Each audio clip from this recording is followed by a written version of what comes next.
जय श्री गणेश दोस्तों, आप सभी का स्वागत है हमारे इस चैनल श्री गणेश ज्ञान में।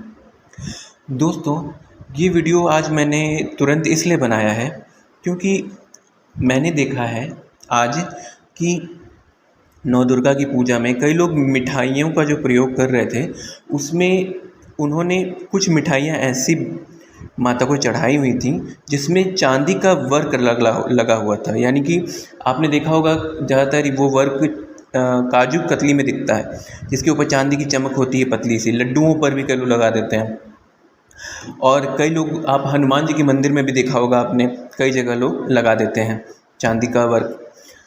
तो दोस्तों, इसीलिए मैंने ये वीडियो बनाया कि ये आप लोगों को बताना ज़रूरी है कि चढ़ाना चाहिए या नहीं चढ़ाना चाहिए। अगर आपसे गलती हो गई है तो फिर उसका तो कोई उपाय नहीं है, लेकिन अगर गलती नहीं हुई है और गलती हो भी गई है तो आप क्षमा मांग सकते हैं। अगर आपने ऐसी कोई गलती नहीं की है तो पहले ही आप सचेत हो जाएं, इसीलिए मैं ये वीडियो बना रहा हूँ। तो दोस्तों, होता ये है कि जो चांदी का या सोने का वर्क होता है वो बनता कैसे है, वो मैं आपको बताता हूँ।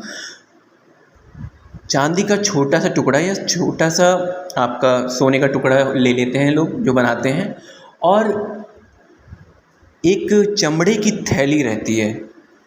चमड़े की थैली रहती है, जैसा कि आपको पता होगा चमड़ा बहुत मजबूत होता है और उसको पीटा जाए या मोड़ा जाए तो जल्दी मुड़ता है या ख़राब नहीं होता है। तो वो चमड़े की थैली होती है, अलग अलग जीवों की चमड़े की थैली होती है। ज़्यादातर बकरे की खाल का यूज़ किया जाता है। तो उसमें वो छोटी चांदी का टुकड़ा डाल देते हैं या सोने का टुकड़ा डाल देते हैं।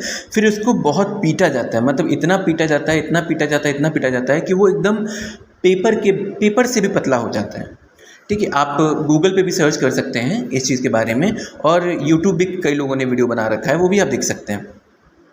तो वो इतना पतला हो जाता है, उसी को लोग मिठाई पे लगा देते हैं और लड्डुओं पे लगा देते हैं। सिर्फ इसलिए लगाते हैं कि सुंदरता बढ़ जाए। ठीक है, माना कि चांदी के फ़ायदे होते हैं, सोने के फ़ायदे होते हैं खाने से, उसके वर्क को खाने से फ़ायदा होता है, इसमें नो डाउट है। आयुर्वेद में भी है इसका वर्णन, लेकिन चांदी का है, चांदी के वर्क का वर्णन नहीं है आयुर्वेद में।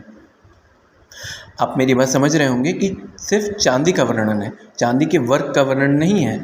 तो आप खुद सोचिए कि अगर ये मिठाइयाँ आप देवी देवताओं को चढ़ाएंगे तो उससे वो खुश होंगे या दुखी होंगे, या उनका कोप का भागी आपको बनना पड़ेगा।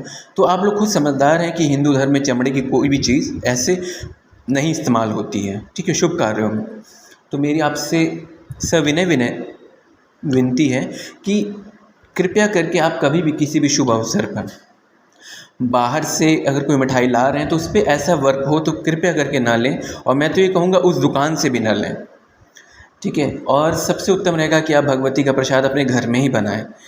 देखिए, ये वीडियो बनाना मेरे लिए बहुत ज़रूरी था, क्योंकि जब मैं जानता हूँ तो मेरी नैतिक जिम्मेदारी बनती है कि मैं आप लोगों को अवगत कराऊँ, ये भूल आप लोग ना करें। और बजरंग बली पे भी सोने का या चांदी का वर्क मत चढ़ाइए। लोग चढ़ाते हैं, लेकिन शास्त्रों में कहीं भी सोने चांदी का वर्क चढ़ाने की बात नहीं है। हाँ, सिंदूर, घी और चमेली का तेल ये चढ़ाने की बात है, ये शास्त्रोक्त है, इससे अच्छे परिणाम होते हैं। लेकिन आप लोग प्लीज़ वर्क मत चढ़ाइए भगवान पर, और वर्क लगी मिठाइयाँ प्लीज़ मत खाइए, न चढ़ाइए भगवान पर।